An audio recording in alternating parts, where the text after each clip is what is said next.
Assembly సమావేశాలు live లో చూద్దాం. ఎందుకంటే వేల సంవత్సరాలు వందల సంవత్సరాలు ఉన్న వాళ్ళందరూ కూడా బిక్కుబిక్కున నోటీసులు ఇచ్చారు, తొలగిస్తారనే భయం ఉంది. వాళ్ళందరూ క్రమబద్ధీకరించిన అవసరం ఉంది.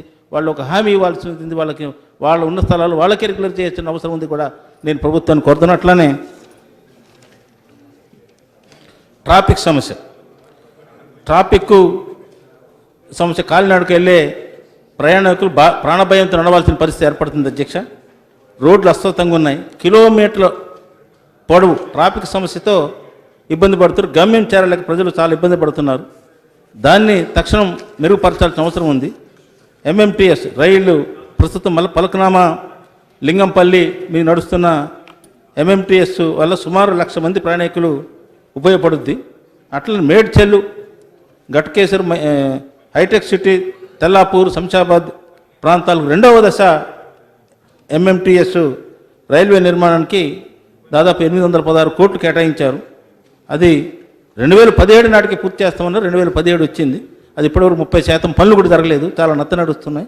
వీటన్నిటి కూడా ట్రాఫిక్ను దృష్టిలో పెట్టుకొని కేటాయించిన వెంటనే పనిచేస్తే దాదాపు 3 లక్షల మంది ప్రయాణికులకు ఆ ప్రాంతంలో ఉన్న ప్రజలకి రహదారి సౌకర్యం ఉండే పరిస్థితి ఉంది. అట్లా డ్రైనేజ్ సమస్య అధ్యక్ష. డ్రైనేజీ చాలా పెద్దలందరూ చెప్పారు. ఎందుకంటే ఇది చిన్న వర్షం వస్తే హైదరాబాద్ నగరంతా కూడా చెరువులేగా నిండిపోయే పరిస్థితి.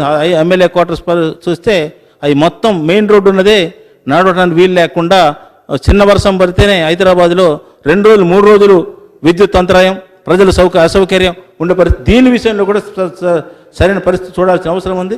అట్లానే నాలాలు మాన్యువల్స్ నిర్మాణం అస్తవ్యస్తంగా ఉంది. సరైన నిర్మాణం లేదు, నిర్వహణ లేదు. అన్యాక్రాంతమైనటువంటి చెరువులు చాలా పెద్దవాళ్ళు ఆక్రమించారు.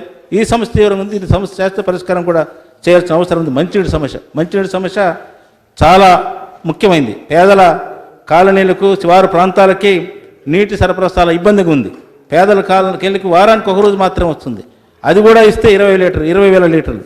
అదే పెద్దలు ఉన్నటువంటి చోట చూస్తే బంజారీలు, జూబ్లీహిల్స్ లాంటి చోట 40,000 లీటర్లు ఇస్తుంది. ఇది కూడా చాలా వ్యవస్థ జరుగుతుంది అధ్యక్ష. ఎందుకంటే అభివృద్ధి అంటే, నగరం అభివృద్ధి అంటే సమస్త ప్రజానికి మొత్తం కూడా అభివృద్ధి చెందాలి తప్ప ఏ కొద్ది మందికి ఇచ్చే అది అభివృద్ధి కాదు. అట్లా దాన్ని కూడా చేయాల్సిన అవసరం ఉంది.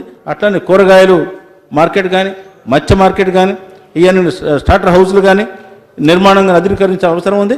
పాత బస్తీకి ప్రత్యేక ప్యాకేజీ ఇవ్వాల్సిన అవసరం ఉంది. ఎందుకంటే ఇళ్ల స్థలాలు కానీ, రోడ్లు కానీ, డ్రైనేజ్ కానీ, మంచినీరు సరఫరా కానీ వాటి ఇవ్వాల్సిన అవసరం ఉంది. ఆ పద్ధతులు చేయాల్సిన అవసరం ఉంది.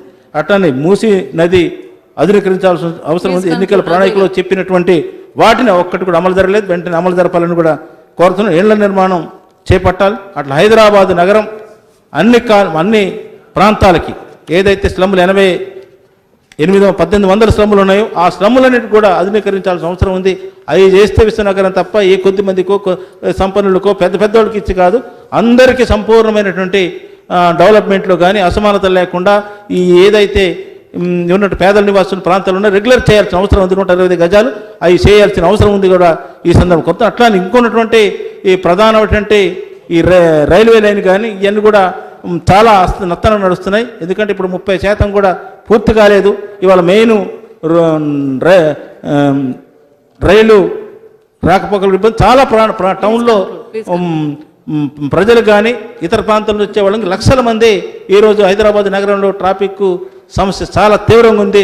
దీన్ని నియంత్రించడానికి ప్రత్యక్షంగా ఏంటి, పరోక్షంగా ఏంటి పూర్తిగా చేయాల్సిన అవసరం ప్రభుత్వం ఉంది. విశ్వనగరం అంటే చెప్పటమే కాదు, ఆచరణలో కూడా దాన్ని ఒక అన్ని ప్రణాళిక ద్వారా చేయడం ద్వారానే ఆ విశ్వనగరం అభివృద్ధి అవుతుంది తప్ప ఈ ఉన్నటువంటి అసమానతను పోవాల్సిన అవసరం ఉంది.